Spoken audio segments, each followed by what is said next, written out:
time, weather, and... Hello and welcome to Driving with Todd.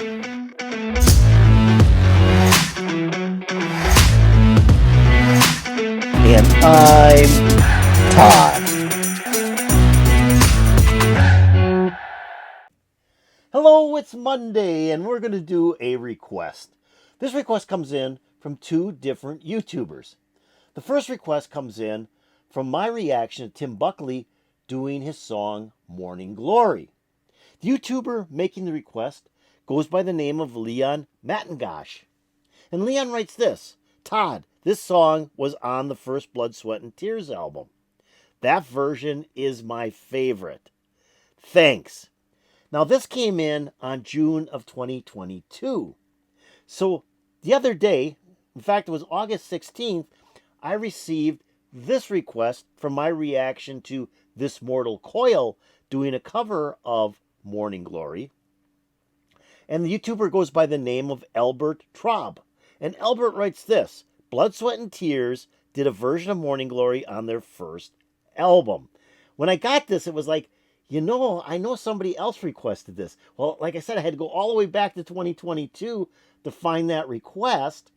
And when I started looking at YouTube for a video to use, I saw that I was already putting together a show around that first request. Now, why I didn't do it, I don't remember, but we're going to do it now. So where did this song come from, at least this version by Blood, Sweat, and Tears? Well, like both YouTubers said, it comes from the first Blood, Sweat, and Tears album, which is called Child is Father to the Man. Now, this was released in February of 1968. And I just remember this album at the record stores that I would go to in 1968 and was always weirded out by the cover. The cover is the strangest cover not the strangest, but one of the strangest covers I have ever seen, and it always weirds me out. It's each member of the band having a little person sitting on their lap or right next to them that looks just like them. It's just a spooky, spooky cover. But the album is great.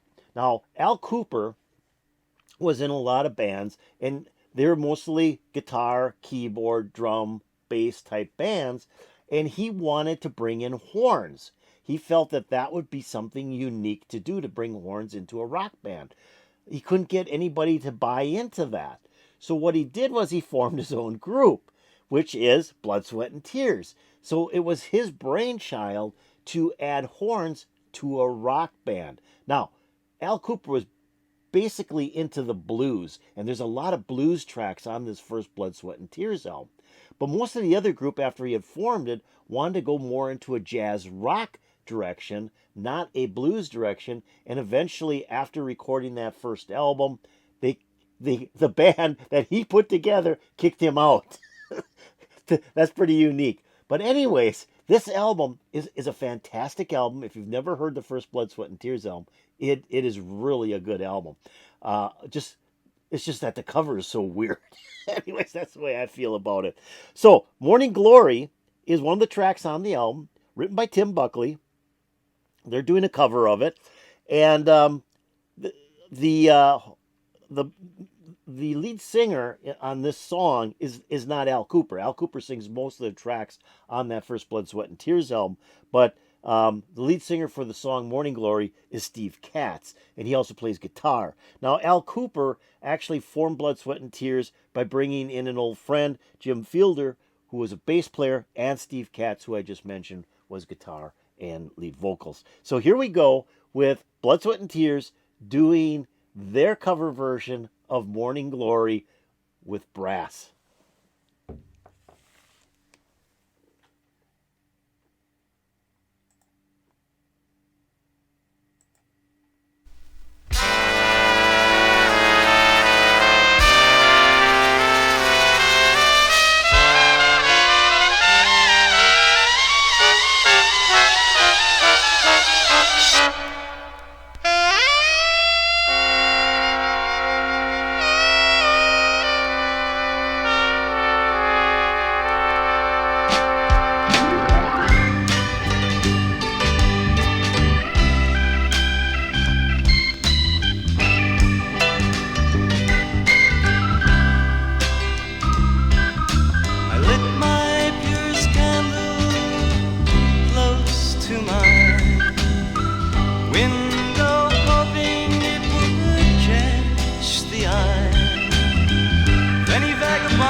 Okay, let's stop it right here a second. As you can see or hear, there is a volume of horns in this thing. Now they actually have three horn players, but they play various instruments like the flugelhorn, the trumpet, the trombone, things of that nature. But it starts out with those horns. So this was unique for early 1968 to put out an album, a rock blues album that had a horn section like this. This was something fairly new. Of course, it took off, and we have groups like Chicago and Chase and other groups that really used that horn idea and expanded it. Then you get Al Kooper coming in with the organ. And now you're getting, you're starting out with the brass, kind of jazzy, and then it's going into this organ section that's also kind of bluesy. So now we're getting a combination of jazz and blues, and then Steve Katz starts singing, and he's got a marvelous voice. I just love his voice on this song. I think he does a tremendous job in singing this song. So really kind of cool how they're taking a jazz-flavored horn section and melding it in with Al Kooper's bluesy keyboards. Just really cool. Let's keep on going.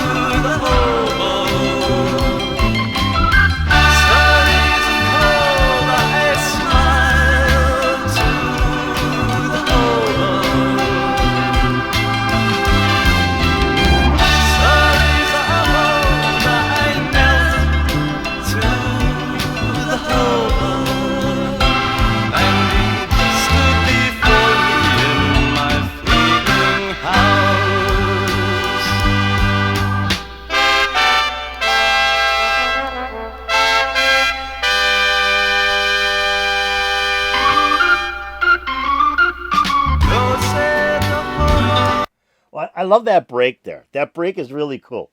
They come in with the two trumpets, and then the trombone takes over. Once the trombone plays out, Al Kooper comes in with the organ again, and they get into the next verse. What a great break between the first and the second verse. The other thing is, listen real close. There's a piano in there as well. So Al Kooper's playing piano on here as well. So there's got the heavy organ, and then mixed down into the song is a piano. Then the bass is really kind of funky in here too. I mean, the bass is really driving on this song. So listen for the bass. You got the drummer who is kind of keeping the rhythm for the track. And I don't really hear a guitar. I'm sure there's a guitar in there somewhere, but that keyboard and those horns are taking over so much of the musical background on this thing that I just don't hear a guitar in there. So let's keep on going.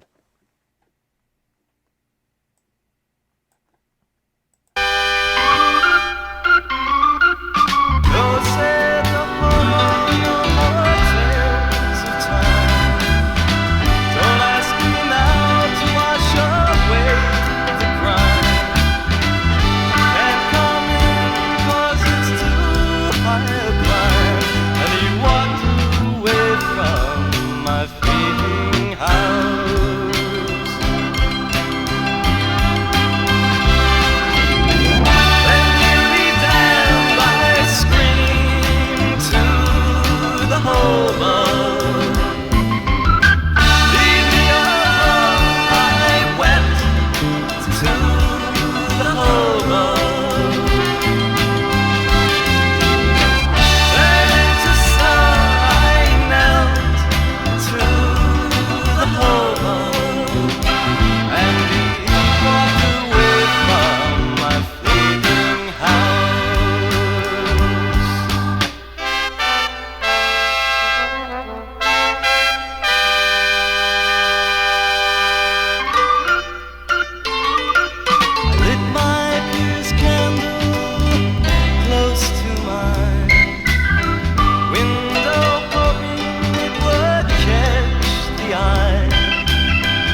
Marvelous version of that song. Marvelous version of that song. I like that a lot. That is really, really cool. I just love the combination of those horns and Al Kooper's organ. Just it's just so tight. And I think it was like at the end of the second verse, I thought I heard a harpsichord in there too. That they threw a harpsichord in there. I can't tell for sure. I think that's what that was. But a lot of great keyboards on this track. Multiple types of keyboards, and then the horns just play out so well. Just a cool version of the song where you get a combination of jazz and blues. Al Kooper doing the blues portion of this, the bass player and the horn section doing the jazz portion of the song. Great combination. It's almost sad that they kicked Al Kooper out. I mean, the second Blood, Sweat, and Tears album is a great album. I remember buying that when it came out, and I was just amazed at that album.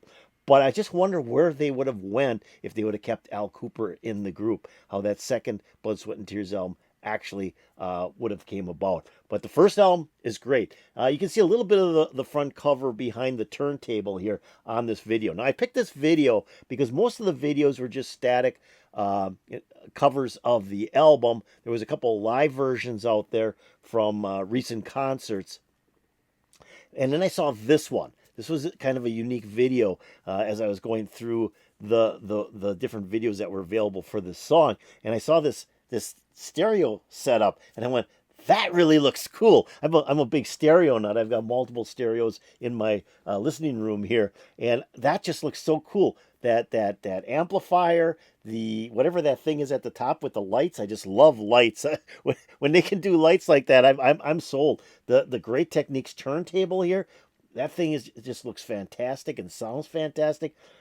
And then I noticed that the album was a Japanese import as well, or a Japanese album. And back in the 60s and the 70s, if you could get a Japanese import here in the United States, they just sounded so fantastic. I had a bunch of them, and they were like pressed on 180 gram vinyl, which is what is normally done today, but that was unique back then. They were virgin vinyl, and they sounded fantastic. Now, there was a couple of little noises on this recording from the vinyl, but basically it was clear and concise, almost as good as a compact disc. And that's what I really love about the Japanese pressings. They're just done so well. And normally you got a book inside of them too. Where in the United States, they put the paper sleeve in and that was about it. They'd actually have a book in just about every one of their albums that explained the music and usually had the lyrics to the songs and so on and so forth. So I thought the video was kind of cool. I really enjoyed the video. But what was really here was that song. Blood, Sweat, and Tears doing a cover of Tim Buckley's Morning Glory. Fantastic. So I hope you enjoyed it. If you did enjoy it, hit that like button. That'd be really appreciated. If you have any comments about Blood, Sweat, and Tears doing the cover of Morning Glory, put in the comments below. That'd also be really appreciated. Now I'm going to take a link to this video, put it into my description below. So if you want to watch it again without me interrupting it, pick on that link. It will open up and play for you. I'm also going to take a link to the channel that uploaded this video and put it in my description below. You might want to check out that channel. They might have some other really cool videos out there for you to watch. Now, have you subscribed to Driving with Todd? If you haven't, come on, you got to do it. Just do it right now. Go below this video. I know you still have it open, and hit that subscribe button. You'll be making me very happy. If you go over here and ring the bell, you'll get updates to my latest videos. So great recommendation, one from 2022 and one from just the other day. Bring them together and do a great reaction review of a fantastic cover version by Blood, Sweat, and Tears. Put a great big smile on my face. I'm hoping to put a big smile on your face. And peace out, baby.